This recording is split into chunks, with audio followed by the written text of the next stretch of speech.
नमस्कार, आप देख रहे हैं IBC 24। मैं हूं आपके साथ विजय कुमार पंड्या। शुरुआत करेंगे छत्तीसगढ़ की खबरों की।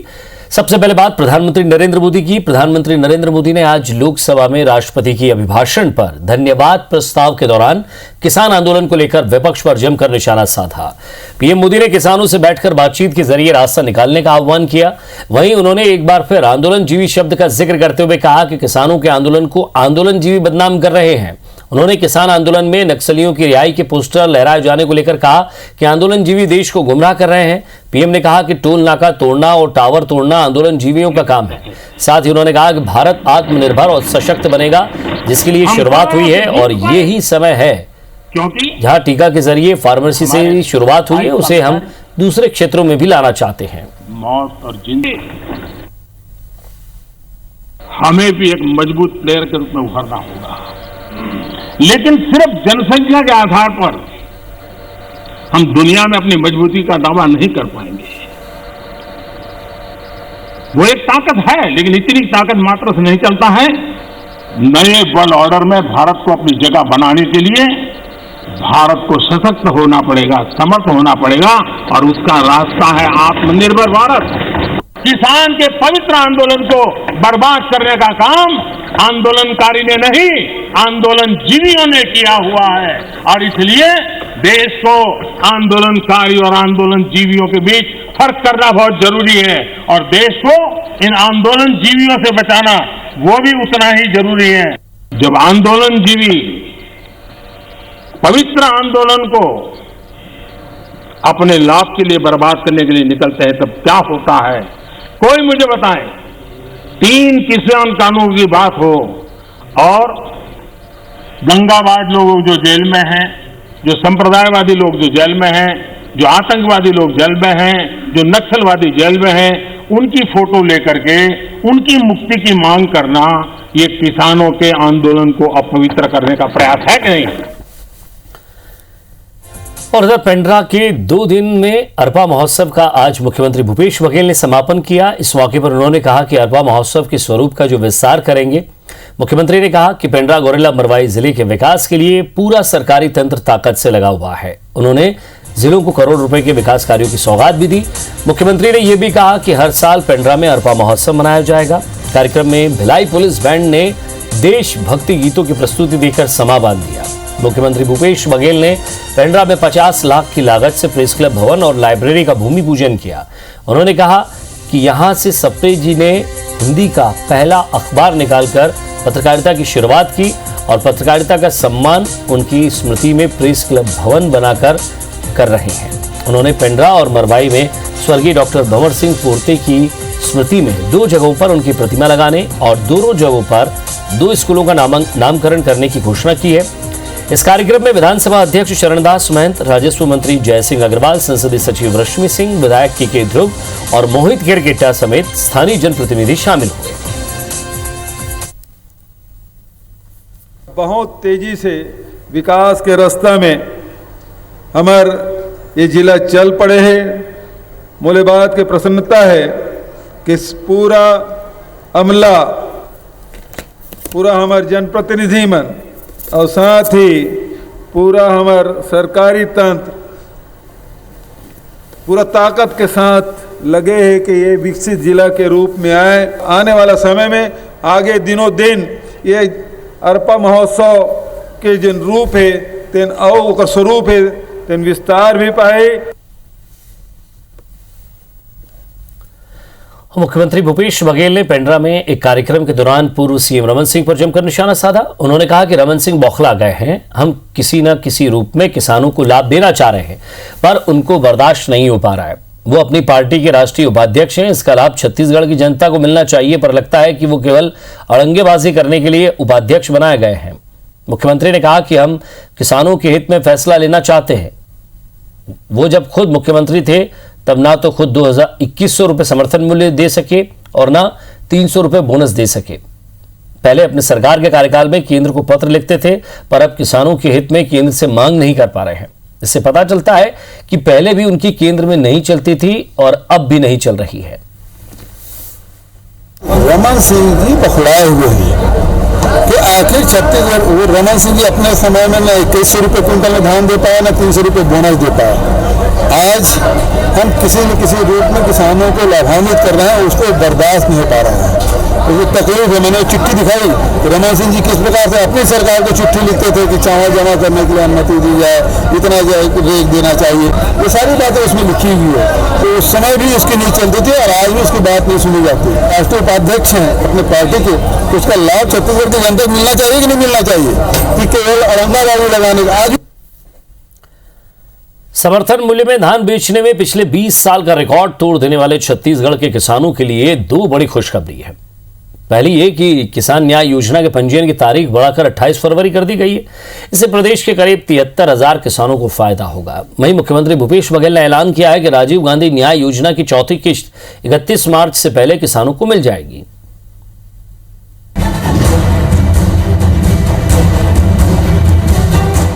1 दिसंबर से 29 जनवरी तक यानी 60 दिनों में छत्तीसगढ़ की सहकारी मंडियों में रिकॉर्ड तोड़ धान बेचा गया। इससे प्रदेश के 20,58,000 किसानों से धान की खरीदी कर उनके खाते में 17,322 करोड़ रुपए भी गए। जाहिर है खेती के प्रति किसानों का रुझान बढ़ा है। सरकार भी किसानों को लेकर संजीदा है और उनकी पुरानी मांगों को पूरा करते हुए किसान न्याय योजना के पंजीयन की तारीख बढ़ाकर 28 फरवरी कर दी है, जिसका फायदा प्रदेश के उन 73,000 किसानों को होगा जिनका पंजीयन नहीं हुआ था। इधर मुख्यमंत्री भूपेश बघेल ने भी ऐलान कर दिया है कि राजीव गांधी किसान न्याय योजना की चौथी किश्त 31 मार्च से पहले किसानों को मिल जाएगी। पहली किस्त राजीव जी के शहादत दिवस 21 मई के, दूसरा किस्त राजीव जी की जयंती 20 अगस्त के, 21 मई 20 अगस्त, और तीसरा किस्त दिन 1 नवंबर के राज्य स्थापना दिवस के। तीसरा किस्त मिले, चौथा किस्त 31 मार्च के पहले सब किसान के खाता में पहुंच जाएगी। राजीव गांधी किसान न्याय योजना पूर्णतः किसानों को प्रोत्साहित करने के लिए और उनको मदद करने के लिए है। इधर धान खरीदी बंद होने के बाद अब सेंट्रल पूल में चावल लेने को लेकर केंद्र सरकार और प्रदेश सरकार के बीच तनातनी जारी है। भूपेश बघेल ने कहा है कि पहले वे केंद्र तक जाएंगे और फिर केंद्र चावल नहीं खरीदता है तो जनता के बीच जाएंगे। वहीं भाजपा सरकार को उसके चुनावी वादों को लेकर कोस रही है। Bureau report, IBC 24। धमतरी के जिला स्तरीय अल्पसंख्यक सेमिनार में पहुंचे आबकारी मंत्री कवासी लखमा ने हत्या जैसे मामले में भी कोर्ट कचहरी और थाने की जरूरत नहीं होने की बात कही। उन्होंने कहा कि समाज में आपसी भाईचारे में मामला सुलझाया जा सकता है। उनके इस बयान पर जब पत्रकारों ने उनसे पूछा तो उन्होंने कहा कि उनके कहने का मतलब छोटे मोटे झगड़ों को लेकर था, जिन्हें बिना कोर्ट कचहरी के सुलझा लेना चाहिए समाज के अंदर बैठकर।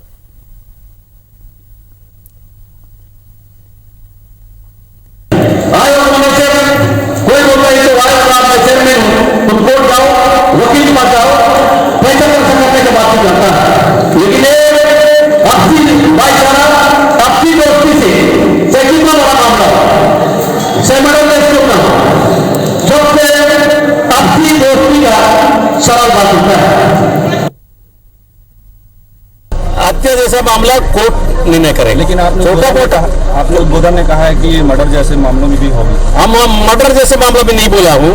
छोटे मोटे झगड़ा, घर का विवाद, बाल बच्चे के साथ, किसी बहू भाई के साथ जो विवाद होगा उसका होगा। छत्तीसगढ़ बीजेपी के दिग्गज नेताओं के आपसी तकरार की वजह से महिला मोर्चा, किसान मोर्चा, पिछड़ा वर्ग मोर्चा के बाद अब युवा मोर्चा में भी भिलाई दुर्ग के जिलाध्यक्षों के नाम पर सहमति नहीं बन पाई। वहीं रायपुर के 2 पूर्व मंत्रियों के झगड़े की वजह से युवा मोर्चा के रायपुर शहर अध्यक्ष की घोषणा अटकी हुई है। दुर्ग भिलाई क्षेत्र के दिग्गज भाजपा नेता, राज्यसभा के सदस्य सरोज पांडे, पूर्व मंत्री प्रेम प्रकाश पांडे और सांसद विजय बघेल की आपसी तकरार की वजह से युवा मोर्चा के जिलाध्यक्ष का फैसला नहीं हुआ है। साथ ही प्रदेश कार्यकारिणी में भी दुर्ग से किसी को जगह नहीं मिली। आपको बता दें कि दिग्गज नेताओं के आपसी झगड़े की वजह से बीजेवाईएम के रायपुर शहर, दुर्ग, भिलाई, सूरजपुर, कवर्धा, महासमुंद, कांकेर सहित 11 जिलों के अध्यक्षों की घोषणा नहीं हो पाई है।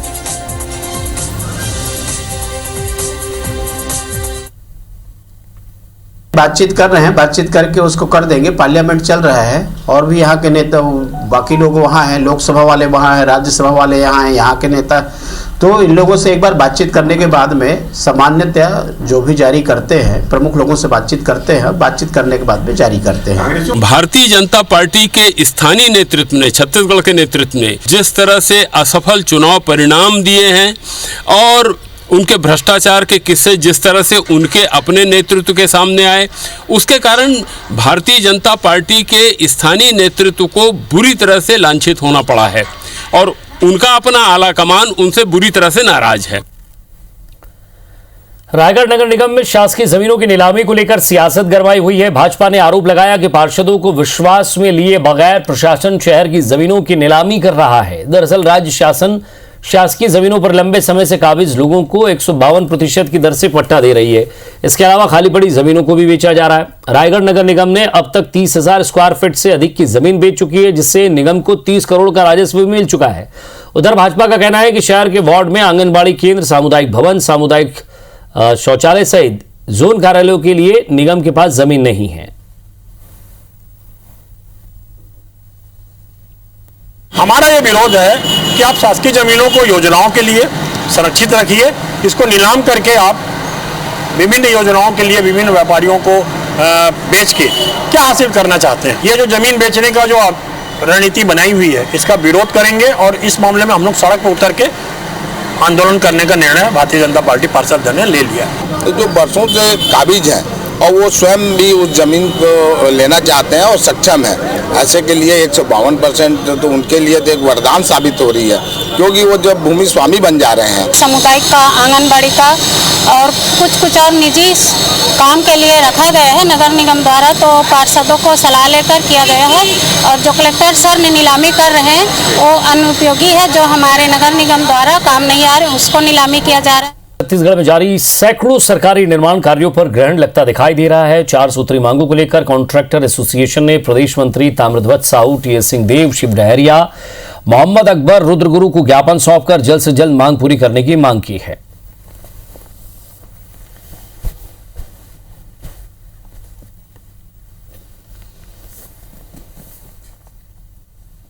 रॉयल्टी बाजार दर में वसूली के आदेश जिला कलेक्टर लोग दे रहे हैं। रॉयल्टी हम देने के लिए तैयार हैं सरकार को।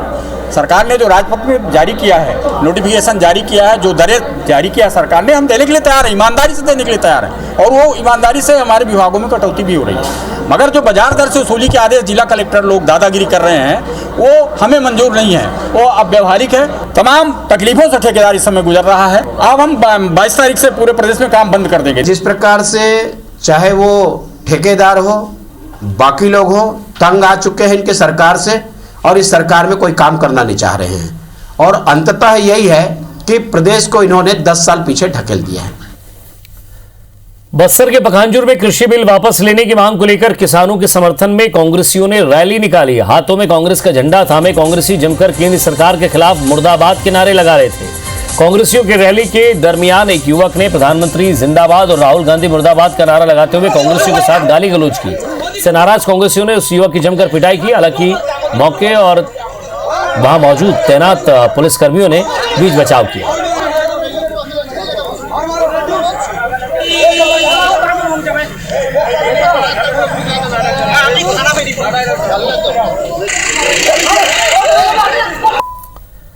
और कोरबा में विधायक ननकीराम कंवर ने स्वरोजगार के लिए बांटे गए मिनी राइस मिल में बड़े घोटाले का आरोप लगाया है। ननकीराम कंवर ने कहा है कि कृषि विभाग ने 25,000 में मिलने वाले मिनी राइस मिल को 1 लाख से ज्यादा की कीमत में खरीदा है। इधर जिन गौठानों में महिलाओं को स्वरोजगार के लिए मिनी राइस मिल बांटे गए हैं वहां मिनी राइस मिल चलने से पहले ही खराब हो गए। ऐसे में पूरे मामले में 50 से 70 लाख के घोटाले की बात सामने आ रही है। तो 100 से ज्यादा है तो कितना पैसा डकार गया है। और यहाँ तो सीधा सीधा हर काम में 15%, 10% का खेल चल रहा है। नहीं, शिकायत हमने किया है। हमने तो यहाँ तक के पूछा है कि उसका क्या बोलते हैं, टेंडर कहाँ है। बिना टेंडर के खरीदे है तब कोई नहीं बचेगा। बिगड़े ही नहीं बने और एक उपयोग कर पाए पहले नहीं, तो एक बार भी नहीं। एक बार तो ये इसमें तो घर में रखा है। हाँ। बरवाडीह रेल परियोजना के लिए केंद्र सरकार ने केवल 1,000 रुपए का टोकन बजट दिया है, जिसमें से रेल संघर्ष समिति से जुड़े लोग नाराज हैं। सरगुजा को जबलपुर रांची से जोड़ने के लिए इस परियोजना को शुरू किया गया था। केंद्रीय राज्य मंत्री ने इस परियोजना को महत्वपूर्ण बताते हुए इस टोकन को और इस काम को पूरा करने का आश्वासन दिया और वादा पूरा न होने पर राजनीति से संन्यास लेने की बात कही, जिस पर कांग्रेस ने पलटवार करते हुए वादों की जगह काम करने की नसीहत दी। आने वाले 3 वर्षों के अंदर यदि इस रेलवे परियोजना को और यहाँ की हवाई सेवा को और यहाँ के जो पर्यटन क्षेत्र है उनके विकास को यदि मैं नहीं कराऊंगी तो मैं राजनीति भी छोड़ दूंगी। कल किसने देखा? जो करना है अभी करे, है ना। और बाद पछतावत का हो जब चिड़िया चुग गई खेत। समय रहते अगर आप नहीं करेंगे तो केवल वादों पे और बातों पे बहुत लंबा नहीं चलता। लोरमी में आदिम जनजाति बैगा समाज ने 7 सूत्री मांगों को लेकर मुख्यमंत्री के नाम अपना ज्ञापन एसडीएम को सौंपा है। बैगा समुदाय ने सैकड़ों लोग पैदल चलकर वनांचल से लोरमी पहुंचे। यहाँ वनाधिकार के समर्थन में जमकर नारेबाजी हुई, जिसमें बड़ी संख्या में महिला और बच्चे भी शामिल हुए। बैगा समाज की मांग है कि आदिम जनजाति बैगा प्राधिकरण में जिन सदस्यों की नियुक्ति हुई है उसमें बैगा की जगह दूसरे जाति के लोगों को नियुक्त किया गया है, जिन्हें हटाने की मांग समाज की ओर से की गई।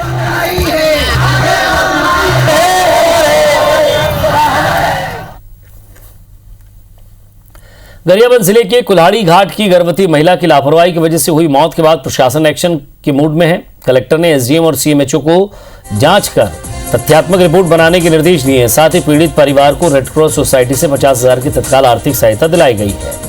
इसके अलावा मृतका के परिजनों को मुख्यमंत्री सहायता कोष से राशि दिलाने की तैयारी की जा रही है।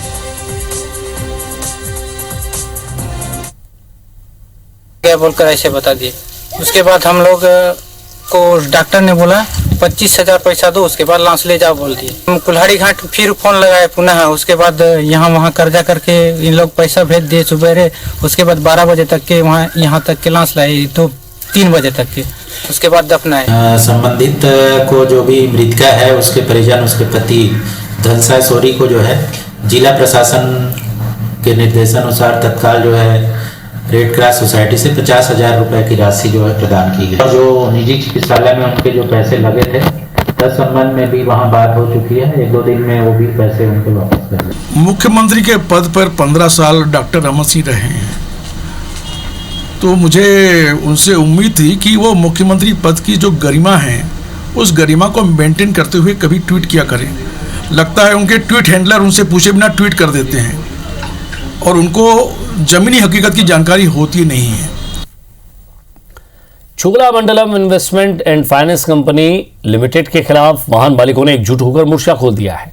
प्रदर्शन कर रहे लोगों ने प्रधानमंत्री और छत्तीसगढ़ के डीजी के नाम से कलेक्टर को ज्ञापन सौंपा है, जिसमें उन्होंने कंपनी पर आरोप लगाते हुए बताया कि फाइनेंस किए गए वाहन की दोबारा बिक्री करने पर पुराने मालिक का नाम ट्रांसफर नहीं किया जाता। ऐसे में किसी प्रकार की दुर्घटना होने पर पूर्व मालिक के खिलाफ भी अपराध दर्ज होता है।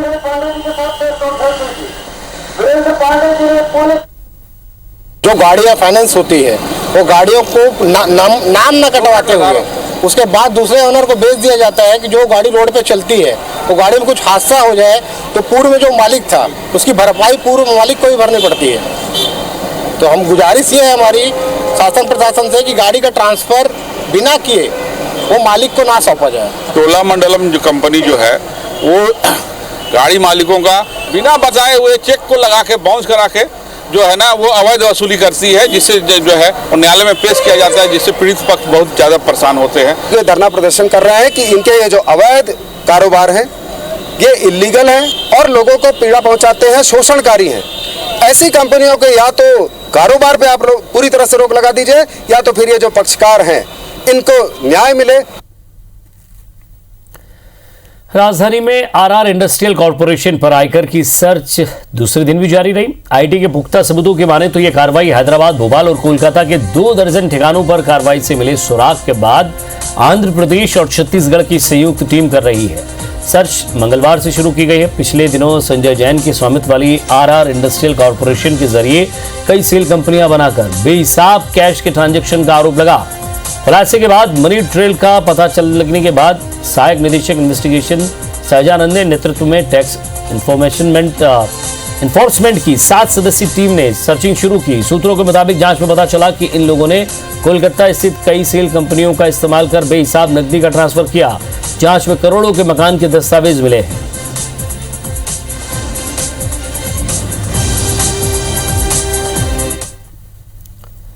वित्तीय वर्ष 2021 और 22 के लिए बिजली की दरों के निर्धारण के लिए छत्तीसगढ़ राज्य विद्युत नियामक आयोग ने 23-24 फरवरी को सुनवाई का आयोजन किया है।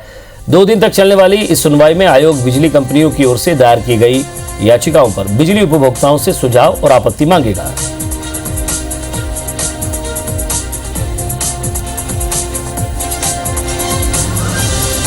बिलासपुर में विद्युत वितरण कंपनी के जूनियर इंजीनियर और कर्मचारियों के फर्जीवाड़े का खामियाजा उपभोक्ताओं को उठाना पड़ेगा। विद्युत विभाग गड़बड़ी की भरपाई उपभोक्ताओं से करने जा रहा है। इसके लिए 186 उपभोक्ताओं को फिर से 24 लाख रुपए की वसूली के लिए बिल जारी किया गया है। अभी फिलहाल तो जो भी उपभोक्ताओं के बयान पे जिसका भी नाम आए हैं और जिसमें लगभग 16 लोगों का उसमें FIR दर्ज किया गया है। अब आगे की कार्रवाई इसमें पुलिस करेगी। अब चूंकि वो किसी भी व्यक्ति को दिया है और कंपनी के खाता में नहीं आए हैं तो अभी ये तो उपभोक्ताओं को वहन करना पड़ेगा। 186 उपभोक्ताओं का 24,44,000। और इसी के साथ फिलहाल इस बुलेटिन में इतना ही। नमस्कार।